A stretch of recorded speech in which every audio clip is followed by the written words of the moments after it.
Hi, my name is Gabriel Sandoval, and today we are talking about the importing and exporting, which are truly the engines of the global economy. Simply but important is buying goods from another country, and exporting is selling your goods to another country, if you didn't know that. Why should we care about importing and exporting? Well, look around you, the smartphone in your hand, the ingredients in your lunch, I don't know, the clothes you're wearing, chances, well, the cross borders multiple times, trade isn't an optional.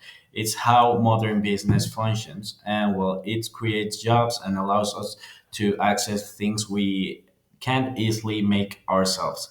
Today's trades landscapes in incredibility dynamic. We are seeing the geopolitical tensions caused like suddenly tariff hikes, massive public demand, or sustainable sourcing being like eco-friendly, and the constant pressure of keeping up with the e-commerce speed for direct to customer global shipping. And well, every business needs a plan for this new complicated word to say it in a way. Well, the theoretical framework of why this trade works, it's because to understand why countries trade, we use like a foundational concept, the comparative advantage, that is not about being the absolute best at everything.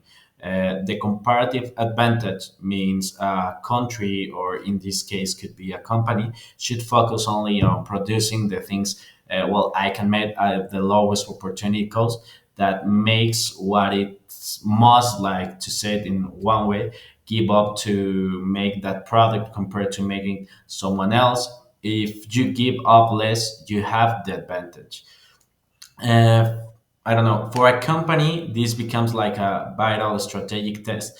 Do we import raw materials from country A because they're cheap and there are even shipping costs, or do we focus all our R and I to our unique product and aggressively export it worldwide? These trade-offs, based on this theory, determine where a company invests its money and resources globally.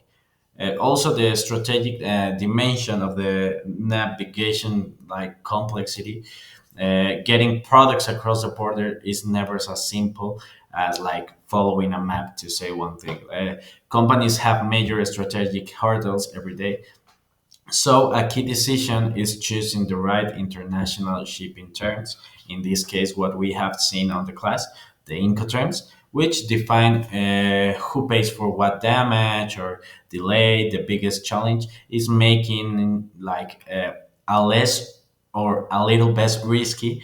So this includes the exchange rate that can wipe or profits overnight, like unexpected political sanctions that HAL says, and the ensuring of your product meets every country's unique safety and the leveling rules.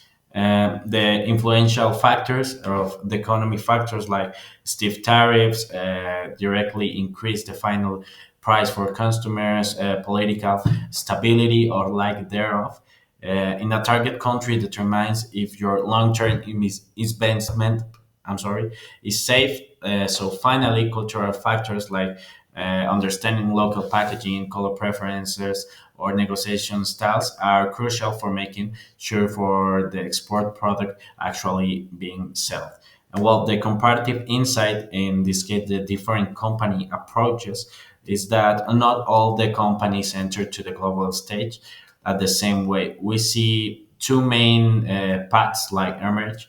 So a massive corporation might do the foreign direct investment (FDI), and so they might build a complete factory in China or in this case Mexico. So this is a huge long-term commitment. On the flip side, so a small tech startup often being with the direct exporting using like digital platforms and third-party shippers to make all the small test sales in a new market first. The best practices in this case will be the main lesson derived from modern trade is agility through technology.